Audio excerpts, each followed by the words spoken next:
नमामि शम्भो पुरुषं पुराणम् नमामि सर्वज्ञमपारभावम् नमामि रुद्रं प्रभुमक्षयन्तम् नमामि शर्वं शिरसा नमामि नमामि देवं परमाव्ययन्तम् उमापतिलोकगुरु नमामि नमामि दारिद्र्यविदारणन्तम् नमामि रोगापहरं नमामि नमामि कल्याणमचिन्तरूपम्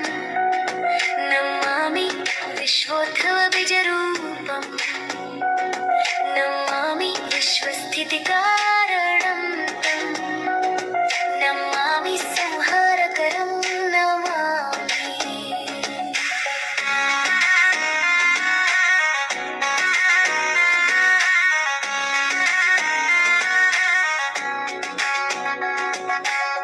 नमामि गौरीप्रियमव्ययन्तम्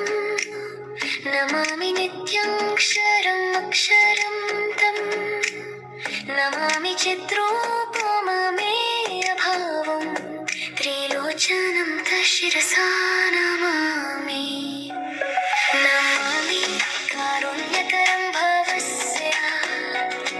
भयङ्करं वापि सदा नमामि नमामि दातारं भीप्सितानां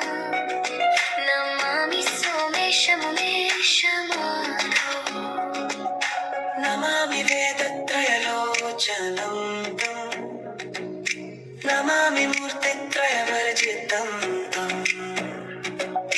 नमामि पुण्यं सदसद्व्यातीतं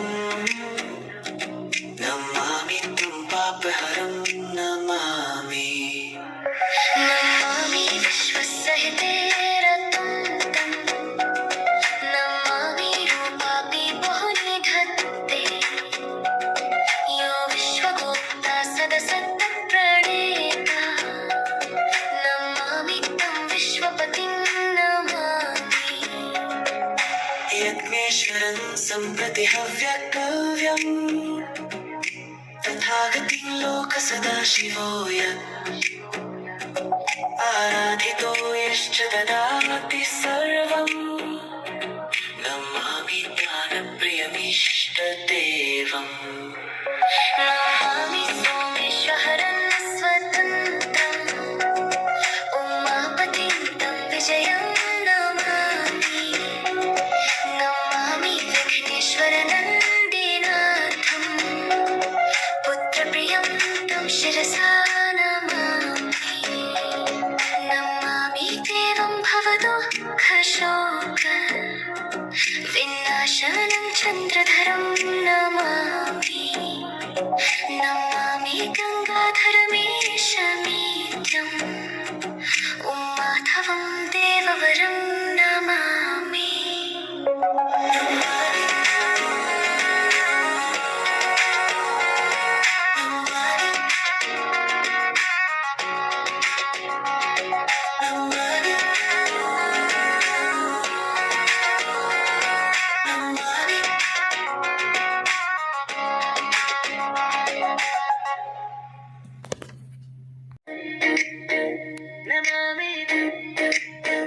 नमामि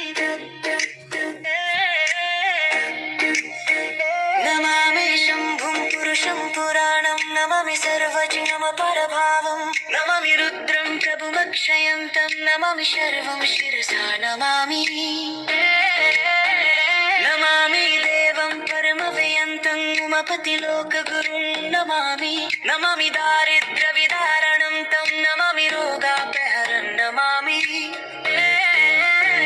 नमामि कल्याणमचिन्त्यरूपं नमामि विश्वोद्भवबीजरूपं नमामि विश्वस्थितिकारणं तं नमामि संहारकरं नमामि नमामि गौरीप्रियमव्ययं तं नमामि नित्यं क्षरमक्षरं तं नमामि चिद्रूपममेयभावं त्रिलोचनं तशिरसा नमामि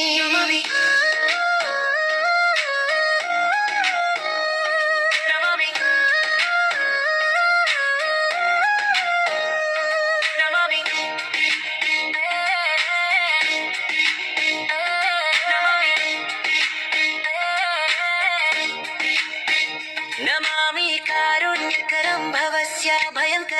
सर्वमपि सदा नमामि नमामि दातारं भीप्सितानां नमामि सोमेशमुमेशमादौ नमामि वेदत्रयलोचनं तं नमामि मूर्तित्रयवर्जितं तं नमामि पुण्यं सदसद्व्यातितं नमामि तं पापहरं नमामि